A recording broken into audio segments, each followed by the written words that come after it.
Hello नमस्कार, मैं हूं शैलेंद्र सिंह और आज इस वीडियो में हम बात करेंगे फॉरेस्ट सर्वे ऑफ इंडिया के बारे में। मतलब कि भारतीय वन सर्वेक्षण के बारे में। जैसे कि इसके फंक्शंस क्या होते हैं, इसकी एस्टैब्लिशमेंट कब की गई थी, किस मिनिस्ट्री के अंडर ये काम करती है, तो जानेंगे इससे रिलेटेड जितनी भी पॉसिबल इन्फॉर्मेशन हो सकती है with in this single video.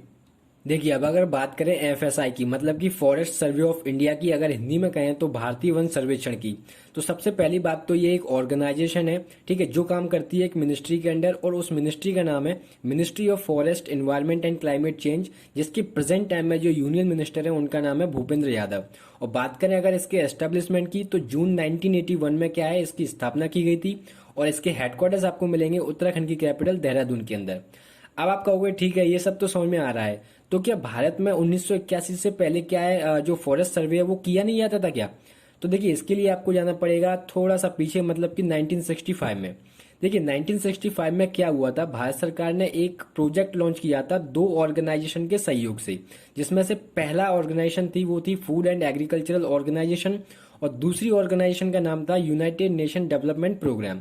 ठीक है, इसके सहयोग से भारत सरकार ने क्या है, एक प्रोजेक्ट लॉन्च किया, और उस प्रोजेक्ट का नाम था pre investment survey of forest resource. ठीक है, इन्होंने क्या किया, 1976 में एक रिपोर्ट जारी की, ठीक है, और उस रिपोर्ट में कहा कि हमें क्या है, एक अलग से प्रॉपर एक ऑर्गेनाइजेशन बनाना चाहिए, जो प्रॉपर तरीके से क्या है, फॉरेस्ट को क्या है, एनालिसिस करेगी, ऑब्जर्वेशन करेगी, ठीक है, उसका परीक्षण करेगी, आकलन करेगी कि किस एरिया में कितना फॉरेस्ट है, मतलब जो भी फॉरेस्ट से रिलेटेड जो ऑब्जर्वेशन है वो प्रॉपर तरीके से किया जाएगा। ठीक है, तो फाइनली 1981 में क्या है, फॉरेस्ट सर्वे ऑफ इंडिया का एस्टेब्लिशमेंट किया गया था। तो उम्मीद करता हूं यहां तक आपको सारी चीजें समझ में आ रही होंगी। देखिए, अब अगर बात करें इसके फंक्शंस की, तो वैसे तो इसके कई सारे फंक्शंस हैं, लेकिन हम यहाँ पर बात करेंगे मोस्ट इंपोर्टेंट फंक्शंस के बारे में।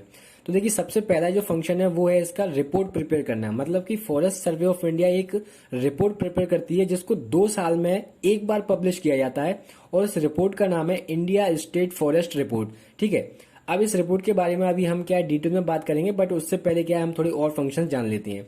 अब देखिए, जो दूसरा फंक्शन है वो होता है बायोडायवर्सिटी के बारे में ऑब्जर्वेशन करती है। मतलब कि किस फॉरेस्ट में कितने प्रकार की बायोडायवर्सिटीज है। अब देखिए, जब भी मैं बायोडायवर्सिटी की बात करूं, तो बायोडायवर्सिटी से आपके दिमाग में तुरंत आना चाहिए कि जो एनिमल्स होते हैं, जो प्लांट्स की जो डिफरेंट डिफरेंट स्पीसीज होती हैं, उन दोनों को मिलाकर कह दिया जाता है बायोडायवर्सिटीज। ठीक है, और इसके अलावा भी जो तीसरा फंक्शन है वो है जैसे कि फॉरेस्ट फायर हो जाता है। मतलब कि जंगल में जो आग लग जाती है, ठीक है, वो किस कारण से लगती है, उनके बारे में ऑब्जर्वेशन करती है, एनालिसिस करती है कि इसको कैसे कंट्रोल किया जा सकता है।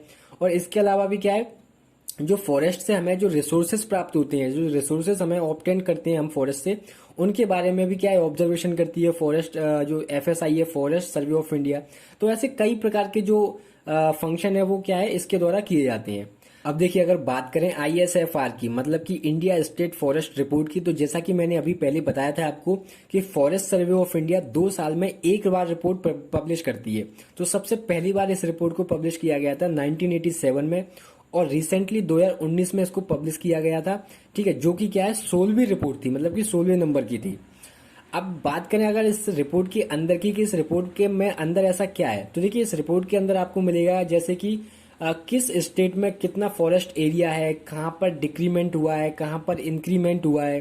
ठीक है, इसके अलावा भी जो फॉरेस्ट से हमें कितना रिसोर्सेज प्राप्त हो रहे हैं किस स्टेट में, ठीक है, या फिर कार्बन स्टॉक की हमें क्या है डेटा मिलेगा। अब जिन लोगों को कार्बन स्टॉक नहीं पता है, तो मैं बता दूं कि जो हमारे एनवायरनमेंट में जो कार्बन की अमाउंट होता है, तो उस अमाउंट में से फॉरेस्ट अपने पास कितना एब्जॉर्ब करता है, कितना रिजर्व करके रखता है, कितना स्टॉक करके रखता है, तो उसी अमाउंट को क्या कह दिया जाता है, कार्बन स्टॉक।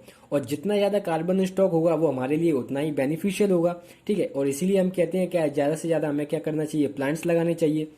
और इसके अलावा भी जो फॉरेस्ट फायर होती है, तो उसको कंट्रोल कैसे किया जा सकता है, या फिर कहाँ पर कितना फॉरेस्ट में आग लगी, उसके बारे में भी जो डेटा आपको क्या है, इस रिपोर्ट के अंदर देखने के लिए मिल जाएगा। अब देखिए, अगर बात करें 2019 के रिपोर्ट की, तो 2019 के रिपोर्ट के अकॉर्डिंग जो सबसे ज्यादा जो फॉरेस्ट एरिया है, मतलब अगर एरिया वाइज फॉरेस्ट कवर देखें, तो वो मिलेगा आपको मध्य प्रदेश के अंदर। ठीक है, उससे कम अगर बात करें तो वो है Arunachal Pradesh, then Chhattisgarh, then Orissa, and then Maharashtra के अंदर। लेकिन अगर यहीं पर अगर परसेंटेज वाइज देखें कि परसेंटेज वाइज कहां पर फॉरेस्ट कवर ज्यादा है, तो वो मिलेगा आपको मिजोरम के अंदर लगभग 85%। तो ये था आज का हमारा एक छोटा सा वीडियो, जहां पर मैंने एक छोटा सा ओवरव्यू देने की कोशिश की थी फॉरेस्ट सर्वे ऑफ इंडिया के बारे में। तो मैं ये उम्मीद करता हूँ आपको ये वीडियो इन्फॉर्मेटिव लगा होगा। तो मिलेंगे जल्द अगले वीडियो में, तब तक के लिए धन्यवाद।